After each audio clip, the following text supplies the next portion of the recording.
October 25, 1942. In the dense jungles of Guadalcanal, on a moonless night that would soon become Marine Corps legend, 12 exhausted United States Marines found themselves surrounded and hunted. 400 Japanese infantry, battle-hardened veterans of the Pacific, were closing in from every direction. Outnumbered more than 30 to 1, cut off from their battalion, and running dangerously low on ammunition, these men braced for a fight no Marine expects to survive. At the center of their small, isolated position stood a 22-year-old corporal, a quiet rifleman whose actions over the next few hours would enter the realm of legend. How did 12 Marines hold off an entire Japanese assault force in some of the darkest, deadliest terrain of the Second World War? And how did one corporal turn a hopeless stand into one of the most astonishing survival stories of the Pacific War? The confrontation unfolded near the Matanikau River on Guadalcanal's northwestern sector, ground still soaked with blood from battles fought only days earlier. The night marked one of the most pivotal moments of the campaign. The Japanese 4th Infantry Regiment, reinforced and desperate, was launching coordinated nighttime infiltration attacks designed to shatter the American defensive line. K Company of the 3rd Battalion, 5th Marines, the famed 1st Marine Division, had been ordered to probe enemy positions. But in the shifting darkness, as jungle trails twisted and scattered gunfire echoed across the trees, 2 Marine fire teams lost contact with the main line. Their radios fell silent. Then, the Japanese slipped in between them and the rest of the battalion.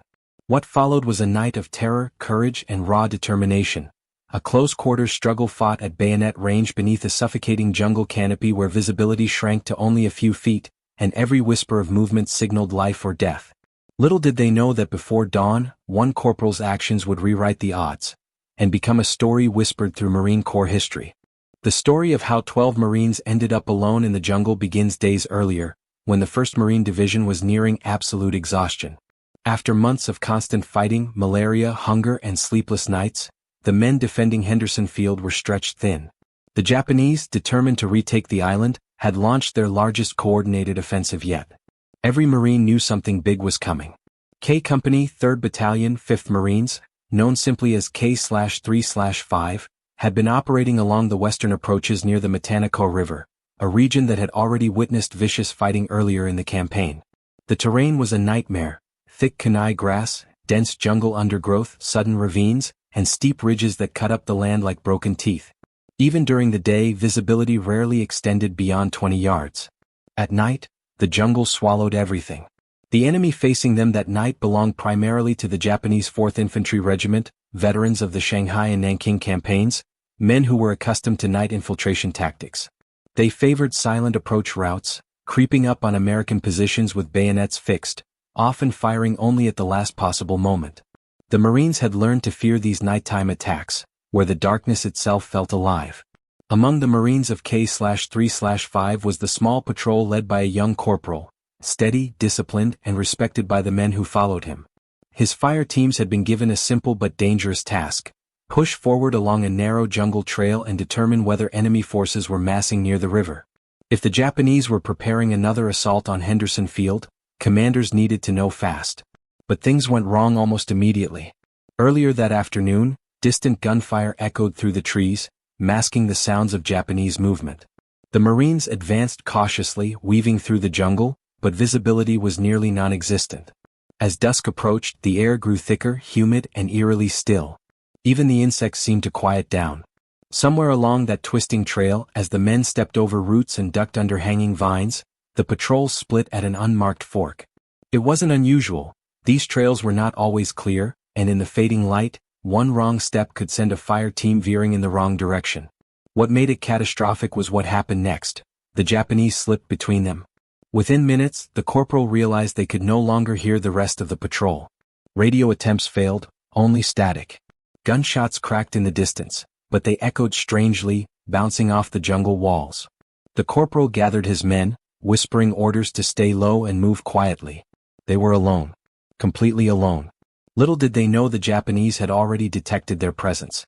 By nightfall, Japanese forward scouts were already circling, marking the Marines' approximate location.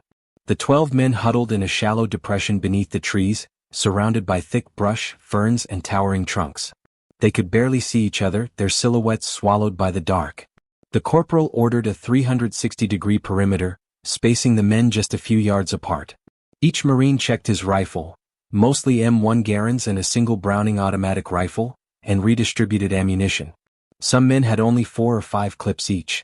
A few carried fragmentation grenades. That was all.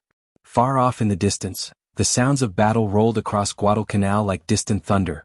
Machine guns chattering, mortars thumping, voices shouting in Japanese. The main Marine line was engaged in heavy fighting. Help was not coming. The realization settled over them like a weight. They were cut off, isolated, and deep behind enemy movement corridors. The Japanese had the advantage in numbers, terrain, and darkness. Yet none of the 12 Marines panicked. They were tired, hungry, and drenched in sweat, but they were Marines. And Marines stood their ground. Still, even the toughest men felt fear. In the suffocating dark jungle, every crack of a branch, every faint rustle, sent a chill through their bodies. The enemy was moving. The net was tightening. And within the hour, 400 Japanese soldiers would begin to close in. The first sign that the Japanese were closing in came as a faint metallic click somewhere in the trees, a muffled sound swallowed almost instantly by the jungle. Every Marine froze. No one breathed. The corporal tightened his grip on his M1 Garand, his finger resting lightly against the trigger. The men exchanged glances they could barely see. Then came the second sound, the soft crunch of a boot, slow and deliberate, followed by a whisper in Japanese. It drifted through the foliage, ghost-like. The Marines lowered themselves even closer to the ground. Someone silently pulled the pin loose on a grenade, holding it in place with a steady thumb. The corporal raised his hand, signaling for absolute silence. For nearly a full minute, nothing moved.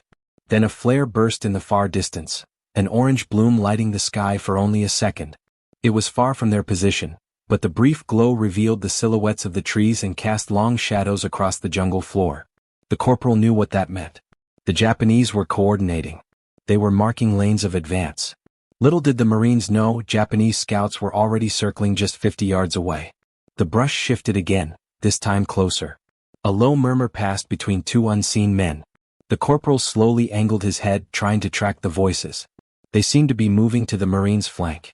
The patrol's position, tucked into a natural depression, offered cover, but it also meant they couldn't see far enough to anticipate movement. One of the Marines, a private named Haskins, tapped the corporal's boot twice, an agreed signal. He had spotted something. The corporal leaned toward him. Haskins pointed toward a cluster of palms just beyond their perimeter. At first, the corporal saw nothing. Then, as his eyes adjusted, he caught it, a slow, shifting darkness, the outline of a helmet. A Japanese soldier was crawling toward them. The corporal whispered, "Hold." Firing too early could reveal their exact position. And worse, if this scout wasn't alone, the muzzle flash would draw the entire Japanese element straight to them. Seconds ticked by. Sweat dripped into the corporal's eyes, blurring his vision. The scout inched closer, oblivious to how close he was to 12 rifles pointed directly at him. Then, without warning, the jungle erupted. A sudden burst of Japanese gunfire tore through the trees on the far side of their perimeter, wild, uncontrolled, but close. Bullets snapped through leaves and vines, several slamming into the trunk just inches above one Marine's head. Someone suppressed a curse. Another man instinctively ducked even lower. The Japanese had spotted movement, but not precisely where. The corporal whispered sharply, "No return fire." Not yet. The Marines stayed still. Their discipline saved them. The Japanese gunfire stopped as abruptly as it had begun. The scout who had been crawling toward them froze, his head tilting. Then he slowly withdrew into the darkness. They had no doubt now, the enemy knew Marines were nearby. For the next hour, the tension twisted like a knife. The night grew heavier, thicker. A jungle mist rolled in, dimming visibility to almost nothing. The distant gunfire along the Marine main line intensified. Rifle cracks, the drumbeat of Nambu machine guns, the echo of grenades. Each sound reminded the 12 isolated Marines that the battle around them was expanding. Every minute that passed meant more Japanese filtering through the jungle. At intervals, the Marines heard feet moving, sometimes running, sometimes whisper quiet. The Japanese seemed to be probing, listening, testing. By roughly 1,400 hours, going by what they estimated from the fading daylight earlier, the jungle had gone silent in a way that was unnatural. Even insects had stopped. Every man felt it in his bones. The enemy was closing in for real. The corporal signaled his men to spread the ammo evenly. They passed clips hand to hand in the shadows. A Marine with the bar fed a fresh magazine into the weapon, its familiar metallic sound reassuring but terrifying at the same time. because it meant he might need to fire it soon. Then, around what they guessed to be 2,000 hours, they heard chanting. Soft at first. Barely audible. A rhythmic murmur carried by dozens of voices. Japanese night infiltration units often whispered to one another as they advanced. Not loud enough for clear communication, but just enough to maintain formation. The sound grew steadily louder. The corporal counted multiple footfalls. Dozens. Maybe more. Someone whispered, "There's a whole company out there." Another Marine muttered, "More than that." The chanting grew louder, now mixed with the faint metallic clatter of bayonets being fixed to rifles. The corporal felt a chill run through him. Japanese forces preferred to attack with bayonet charges in the dark, using shock and speed. A close-quarters assault in thick jungle could overwhelm even a well-positioned Marine squad. The Marines sank lower into their fighting positions. Fingers tightened on triggers. Someone quietly recited a prayer. Then came the unmistakable sound of Japanese officers giving short, sharp commands. The voices weren't close enough to be directly on top of the Marines, but they were closing fast. The corporal realized the enemy was still spreading out, forming attack lanes. If they completed the encirclement, the 12 Marines would have no escape. A distant rustle, then another. Two shapes appeared in the darkness. Japanese scouts again, but this time in greater numbers. 3. Maybe 4. They moved cautiously, rifles low, scanning for signs of the Americans. A twig snapped behind the Marines. Every head turned. The Japanese had slipped around their rear. The corporal's heart pounded. He knew what this meant. The Japanese weren't just probing. They were preparing for a coordinated charge. Once they fixed the Marines' position, 400 men would collapse on their location from 3 sides. The corporal had minutes to prepare, maybe less. He signaled quietly, "Grenades out." Each Marine ready to frag grenade, pulling the pins halfway loose so they could throw instantly. More movement. Closer this time. Heavy boots pressing into damp earth. The brushing of cloth against vines. The metallic rattle of equipment. Then a Japanese soldier emerged just 10 yards from the perimeter, silhouetted faintly by the dim reflection of starlight on his helmet. He paused, turned, listened. The corporal exhaled slowly. Then the Japanese soldier shouted a warning. The jungle exploded with noise. Dozens of voices rose in a chilling cry. The first wave was charging. The corporal's men braced for impact. His voice was steady, controlled, and terrifyingly calm. "Stand by." A second wave of screams pushed through the jungle, a full assault. "Stand by." The sound grew deafening. Leaves tore. Branches broke. The Japanese were rushing them from 3 sides, bayonets high. Now fire. The Marines opened fire in a deafening blast of muzzle flashes that tore through the jungle darkness. The first wave of Japanese attackers, caught mid-charge, fell instantly, rifle rounds cutting clean through bodies at 10 yards, the bar thundering with a stream of automatic fire that illuminated the trees like lightning.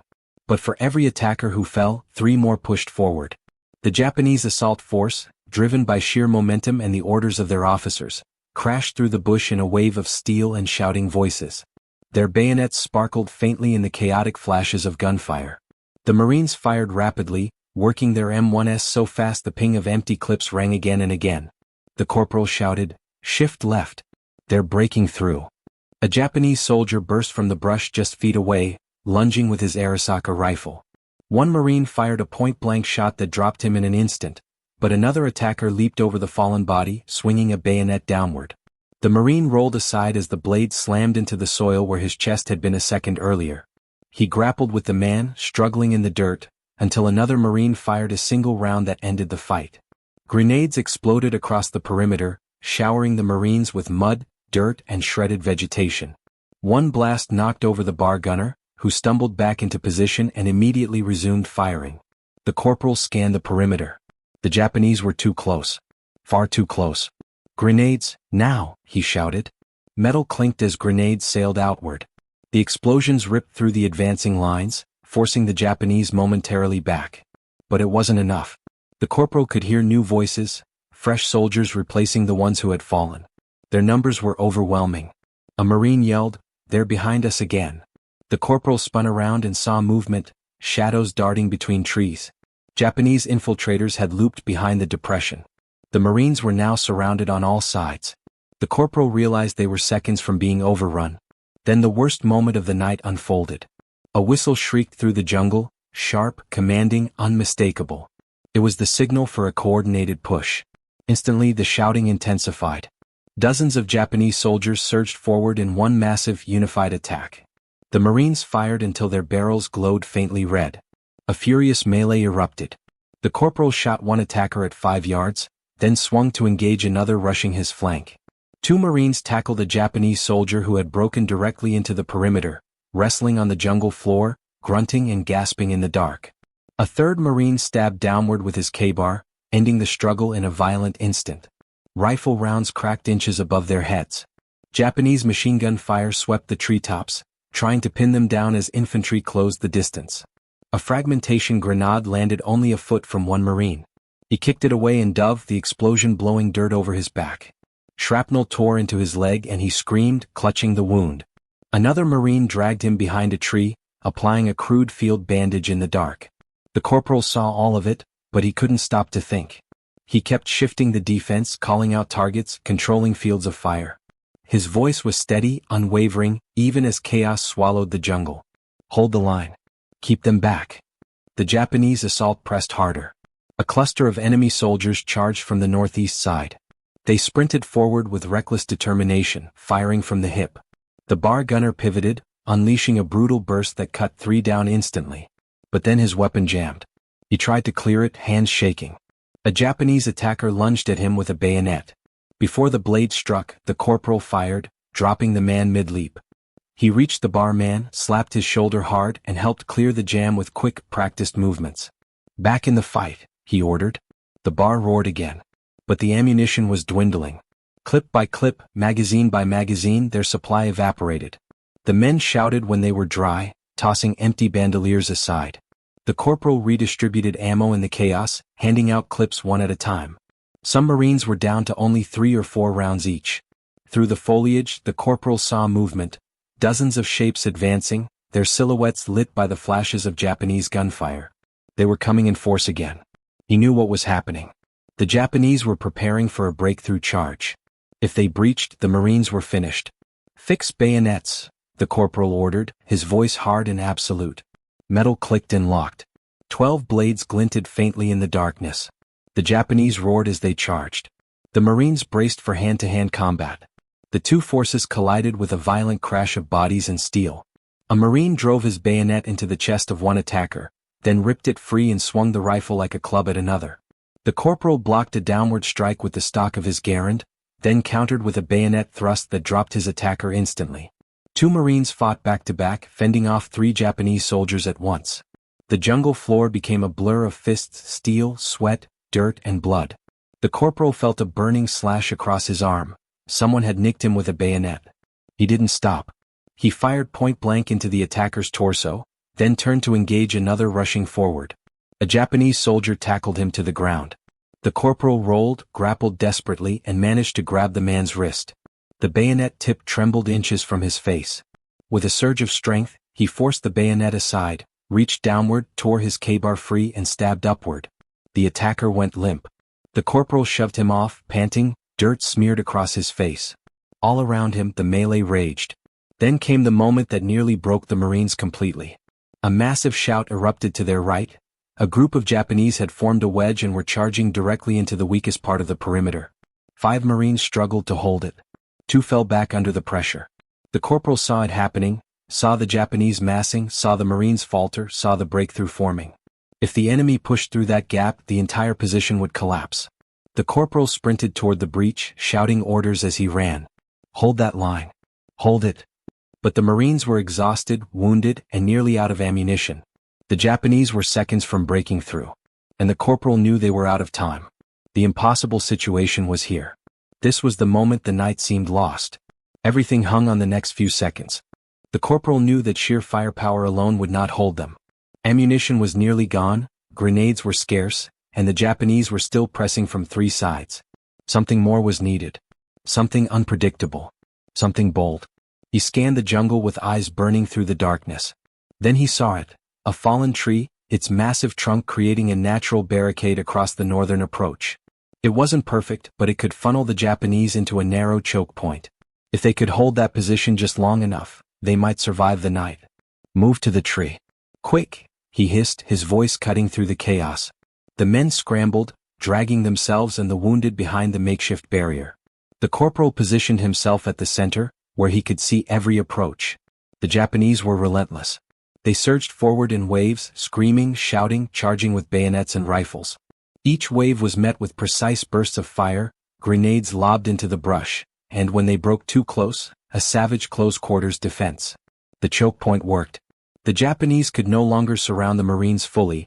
Now they had to funnel into the narrow approach, where every Marine could concentrate fire. The corporal then made a decision that would define the night. He grabbed a half-spent bar and rigged a tripwire system with a few remaining grenades. The idea was simple but deadly. As the Japanese surged through the funnel, a timed detonation would cut off their advance and by precious minutes. By now, the screams, gunfire, and rustle of movement had become a deafening symphony of war. The 12 Marines fought with precision, rotating positions to keep lines covered. Every shot counted. Every grenade thrown was deadly. The jungle was alive with violence and smoke, the stench of gunpowder mixing with the damp earth. Then came the moment the Japanese launched a concentrated bayonet charge through the northern gap. The corporal triggered the tripwire. The grenades exploded, ripping through the enemy line. Bodies fell in a tangle of limbs and weapons. The survivors faltered, confused, giving the Marines a crucial reprieve. The corporal moved among his men, shouting orders, checking wounds, and distributing the last rounds of ammunition. One Marine, nearly hysterical from exhaustion, cried out that they couldn't hold much longer. The corporal placed a firm hand on his shoulder. "Look at me. We've held before. We'll hold now. Trust me. We're Marines. No one breaks this line while I stand here." The Japanese regrouped, trying a new approach from the east, but the Marines had anticipated it. Using suppressed flares they had scavenged from earlier patrols, the corporal illuminated the advance without giving away positions. From the shadows, the Marines fired with deadly accuracy. One by one, the Japanese attackers fell back into the jungle, confusion spreading among their ranks. Hours passed. The corporal and his men moved like ghosts through the darkness, repositioning, setting traps, and conserving every last round. At one point, only 4 Marines had functioning rifles. The others had lost theirs to jams, exhaustion, or close combat. Still, each Marine remained focused, disciplined, and unwavering. As dawn approached, the tide had shifted. Exhausted, bloodied, and battered, the 12 Marines had repelled wave after wave of attacks.